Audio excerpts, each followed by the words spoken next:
அம்பிகையின் உடலை 51 பாகமாக சிதைத்த மகாவிஷ்ணு. சிதறிய உடல் பாகங்கள் 51 சக்தி பீடங்களாக மாறிய அற்புதமான வரலாறு.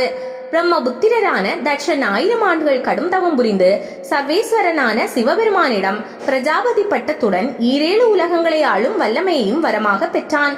மேலும் ஜெகன் மாதாவான அம்பிகையை புதல்வியாக அடையும் வரத்தையும் வேண்டி பெற்றான்.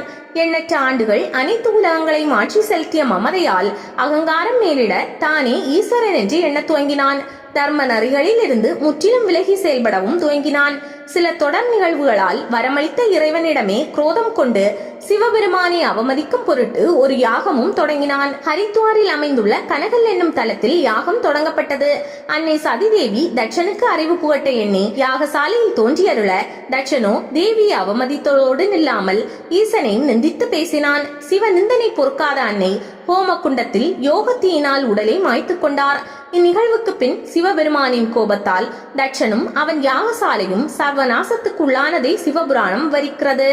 இத்தலத்தில் அம்பிகை தன் தெய்வ உடலை மாய்த்து கொண்ட ஹோமகுண்டத்தை இன்றும் தரிசிக்கலாம். இறைவனின் கருணையால் ஆட்டின் தலையுடன் மீண்டும் உயிர்த்தெழுந்தான் தட்சன். சிவபெருமான் சதிதேவியின் திருவுடலை சுமந்தபடி உக்ர தாண்டவம் ஆட துவங்க மகா பிரளயம் உருவாகும் அபாயம் தோன்றியது. ஸ்ரீ மகாவிஷ்ணு சர்வேஸ்வரரை அமைதியுற செய்யும் பொருட்டு தன் சுதர்சன சக்கரத்தால் தேவியின் திருவுடலை பல்வேறு துண்டுகளாக பூமியில் விழ செய்தார். இப்படி சிதறிய போது அம்மனின் 51 பாகங்கள் 51 இடங்களில் விழுந்தது. அப்படி விழுந்த அந்த இடங்கள்தான் தற்போதைய 51 சக்தி பீடமாக திகழ்கிறது.